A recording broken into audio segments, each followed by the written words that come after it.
बिस्मिल्लाहिर्रहमानिर्रहीम अस्सलामु अलैकुम वरहमतुल्लाहि वबरकातुहू। अजीज़ तलबा, पिछली क्लास में हमने यूजेस ऑफ एटमॉस्फेरिक प्रेशर के बारे में पढ़ा था और आपको याद होगा कि हमने आपको बताया था कि आपकी किताब में एटमॉस्फेयर के जो इस्तेमालात हैं, जो यूजेस हैं, वो कितने दिए गए हैं? 8। उसमें से 4 हमने पिछली क्लास में डिस्कस कर लिए थे। वो कौन कौन से थे? Number 1 to forecast weather, and number 2 to measure altitude, number 3 to suck drink through a straw, and number 4 to apply pressure brakes। ठीक है, ये प्रेशर ब्रेक्स में भी इस्तेमाल होते हैं। तो आज मजीद 4 और जो वाकई थे उनके बारे में गुफ्तगू करने जा रहे हैं। ये भी बहुत इंटरेस्टिंग है, तवज्जो से सुनिएगा, इंशाल्लाह आसानी से आपकी समझ में आ जाएगी। तो शुरू करते हैं आज की क्लास।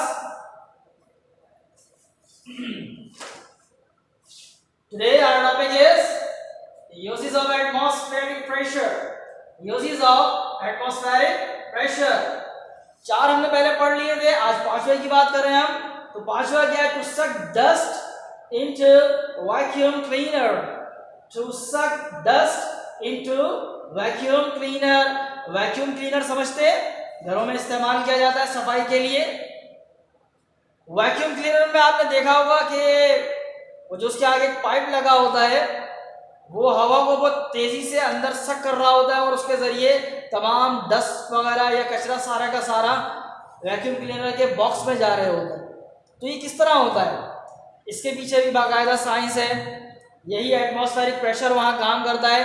किया ये जाता है कि वो जो वैक्यूम क्लीनर का चैम्बर है, बॉक्स है, जिसके अंदर डस्ट जाती है, क्योंकि नॉर्मल हालात में उसमें एयर होती है, तो उस एयर को एक अच्छी सी मोटर और पंखे के जरिए उससे बाहर निकाला जाता है।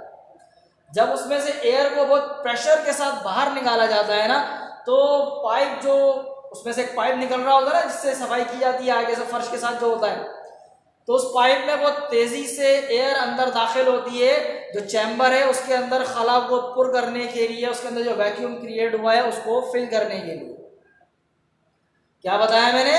वैक्यूम क्लीनर में एक बॉक्स होता है, उसमें एक मोटर और पंखा लगा होता है। वो उस वैक्यूम का जो क्लीनर का जो चैम्बर है, एयर का जो चैम्बर है, उसमें से एयर को बाहर निकालता है पिछली तरफ से।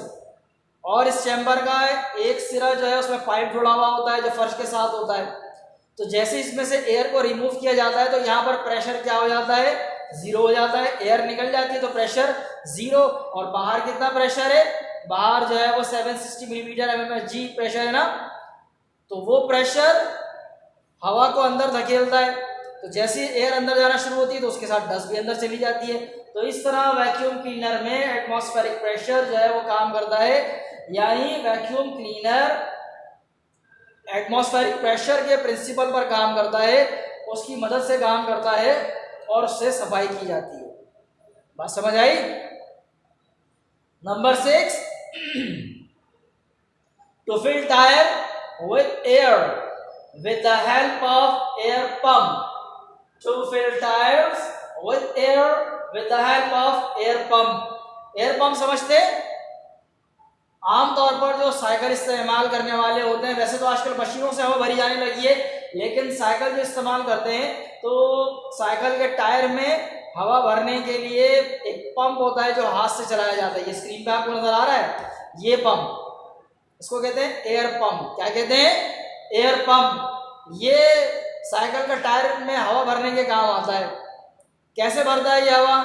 पहले इसको, इसका जो हैंडल है ऊपर की तरफ, उसको ऊपर खींचते हैं ना, इसका जो हैंडल लगा हुआ होता है उसको झुक के ऐसे ऊपर खींचते हैं। तो क्या होता है?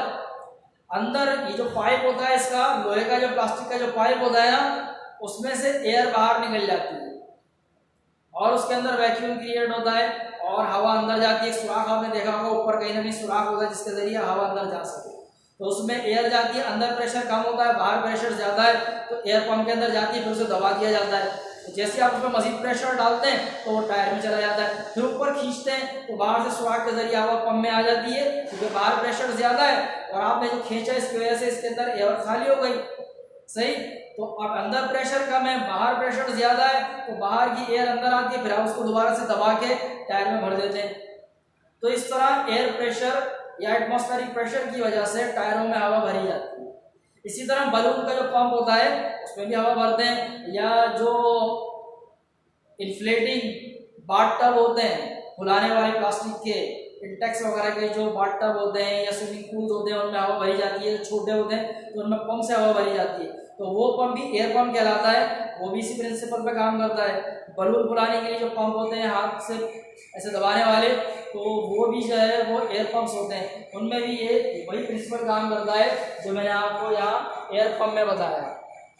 तो दूसरा इस्तेमाल क्या है, to fill tyres with air, यानी टायर में एयर जो भरी जाती है एयर पंप की मदद से, वो किसके जरिए भरी जाती है, एयर प्रेशर की वजह से भरी जाती है। उसके बाद number 7, to fill eye dropper with medicine, to fill eye dropper with medicine. Eye dropper के अंदर जो दवा भरी जाती है वो किस तरह भरी जाती है, आई ड्रॉपर आपको नजर आ रहा है स्क्रीन पे, देख लिया आपने, ये देखें इस तरह के होते हैं ड्रॉपर। इसमें तो ये प्लास्टिक का लगा हुआ, ये भी वैसे ड्रॉपर है, इसमें प्लास्टिक का, लेकिन आमतौर पर यहाँ पर रबड़ का लगा हुआ होता है, ठीक है, दबाने के लिए। क्या करते हैं इसे आप दबाते हैं, सही, तो इसमें से एयर बाहर निकलती है। आपने देखा होगा दवा में अगर इसको दबाया जाए तो अंदर बुलबुले उठते हैं ना, तो यानी इसके अंदर जो एयर होती है ना, इसको दबाने की वजह से, इसको दबाते हैं जब, तो इसमें से हवा बाहर निकल जाती है। और फिर जैसे इसको छोड़ेंगे, क्योंकि अब अंदर से हवा बाहर निकल गई तो यहाँ पर प्रेशर कम हो गया, तो जैसे हम इसे छोड़ेंगे तो दवा के ऊपर जो प्रेशर है वो उस दवा को दबाएगा, जो एटमॉस्फेरिक प्रेशर है दवा के ऊपर उसको दबाएगा और दवा इसके अंदर भर जाती है। ऐसे ही होता है ना, सही। तो इस तरह ड्रॉपर में मेडिसिन जो भरी जाती है ना, कि आपने दवा में इसको दबाया और बाहर निकाल लिया। चलें इसको करके देख लेते हैं। ये देखिए भाई, ये ड्रॉपर है और ये हमने दवा की जगह पानी ले लिया है, फिलहाल नजर आ रहा है ड्रॉपर। क्या करते हैं हम, ड्रॉपर को ऐसे दबाते हैं, नजर आ रहा है, मैंने इसको दबाया, पानी के अंदर दबाऊंगा ताकि आपको एयर निकलती हुई नजर आए। गौर से देखिएगा, ये देखिए, ये देखा आपने, तो इसके अंदर ड्रॉपर के अंदर जो एयर थी हमने निकाल दी। अब इसमें से एयर निकल गई तो इसमें एयर प्रेशर कम हो गया, और जो इस पानी है इसके ऊपर एयर प्रेशर वही नॉर्मल है जो होता है। तो अब जैसे ही हम इसको, अब ये जो प्रेशर है ये इसको दबाएगा और दवा या पानी ड्रॉपर में भर जाती है। भर गई, देखा, नजर आ रहा है ये देखें भरी हुई है। दोबारा देखें, ये हमने इसको अंदर किया और ये इसमें से एयर रिलीज की और उसके बाद इसको छोड़ा तो एयर प्रेशर ने, एटमॉस्फेरिक प्रेशर ने इसमें दवा भर दी। नजर आ रहा है, ये पानी इसमें भर गया। तो जितने भी ड्रॉपर्स हैं वो इसी एटमॉस्फेरिक प्रेशर के प्रिंसिपल पे काम करते हैं। इसी तरह उनमें दवाएं भरी जाती हैं, या बाज़ औक़ात ड्रॉपर के अलावा इंडस्ट्रीज़ में भी इस्तेमाल होते हैं। वैसे मैंने बैटरी की शॉप पे भी देखा है, बैटरी में पानी भरने के लिए बड़ा सा ड्रॉपर होता है उनके पास, उसमें इस तरह बैटरी का पानी भरते हैं और सारे सेल्स के अंदर पानी डाल देते हैं इस तरह, ठीक। तो ये जो ड्रॉपर्स, जितने भी ड्रॉपर्स होते हैं ना, छोटे बड़े, घरों में इस्तेमाल होने वाले, दवा के लिए इस्तेमाल होते हों या किसी और काम के लिए इस्तेमाल होते हों, सब में एटमॉस्फेरिक प्रेशर का प्रिंसिपल काम करता है। हम इसमें से एयर रिलीज करते हैं ड्रॉपर में से, यानी इसमें हम प्रेशर को कम कर देते हैं, और जो फ्लूइड होता है उसके ऊपर प्रेशर वैसे ही रहता है, तो ये प्रेशर फ्लूइड को दबाता है और ड्रॉपर में फ्लूइड भर जाता है, सही। तो ये एटमॉस्फेरिक प्रेशर का हमने कौन सा यूज पढ़ा, use number 7, to fill eye dropper with medicine, या कोई भी ड्रॉपर हो उसमें दवा भरनी हो या पानी भरना हो तो उसमें एटमॉस्फेरिक प्रेशर की वजह से पानी भरा जाता है। उसके बाद आखिरी इस्तेमाल, to fill syringe with medicine. Syringe समझते हैं, ये देखें स्क्रीन पे आपको नजर आ रही है, जिसको लोग आमतौर पर इंजेक्शन कहते थे, वैसे एक्चुअल इसका नाम क्या है, सिरिंज। तो सिरिंज में जो दवा भरी जाती है, तो एक्चुअल जो सिरिंज का पिस्टन होता है जिसको यूं करके खींचा जाता है, सिरिंज का जो पिस्टन होता है उसको हम खींचते हैं तो सिरिंज के अंदर वैक्यूम क्रिएट होता है।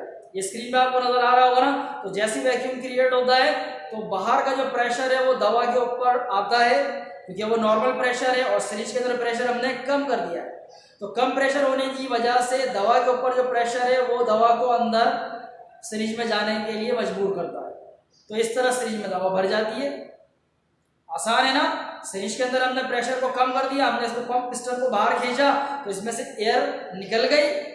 जैसी एयर निकली तो बाहर प्रेशर ज्यादा था, अंदर प्रेशर कम हो गया, उस प्रेशर ने दवा को दबाया, दवा सिरिंज के अंदर भरना शुरू हो गई। तो इस तरह एयर प्रेशर की वजह से सिरिंज के अंदर दवा भरती है। तो आज अल्हम्दुलिल्लाह ये एटमॉस्फेरिक प्रेशर के जो इस्तेमालात थे वो हमने मुकम्मल पढ़ लिए। इससे पहले हमने 4 आपको पढ़ाए थे और 4 इस क्लास में पढ़ा दिए। उम्मीद है कि आपको समझ में आ गए होंगे। अगर समझ में ना आए एक मरतबा में तो कम से कम 2 या 3 मरतबा वीडियो को देख लें तो इंशाल्लाह अच्छी तरह ज़हन नशीन हो जाएगी। अब बारी आज के होमवर्क की कि आपको क्या करना है। तो आपका काम है memorise uses of atmospheric pressure. क्या काम है? जो हमने आपको समझाया पढ़ाया इसी को याद करना है। जो हेडिंग्स हमने बनाई है ग्रीन कलर से, इन हेडिंग्स को आपने याद करना है और ज़बानी आप उर्दू में बता सकें कि देखें भाई ये यहाँ पर एटमॉस्फेरिक प्रेशर इस तरह काम करता है। हर एक यूज में 1 से लेकर पूरा 8 तक जितने भी इस्तेमाल आपने बताए सबकी हेडिंग्स बताई हैं, आपको सब याद करेंगे और हर एक में किस तरह एयर प्रेशर काम कर रहा है या एटमॉस्फेरिक प्रेशर इस्तेमाल हो रहा है वो आप एक्सप्लेन कर सकें। और अगर समझ में ना आए तो दोबारा वीडियो देखें, इंशाल्लाह समझ में आ जाएगा। ठीक है, तो इंशाल्लाह अगली क्लास में इस चैप्टर का आखिरी टॉपिक डिस्कस करेंगे। तब तक के लिए अस्सलाम वालेकुम व रहमतुल्लाहि व बरकातहू। अल्लाह हाफिज।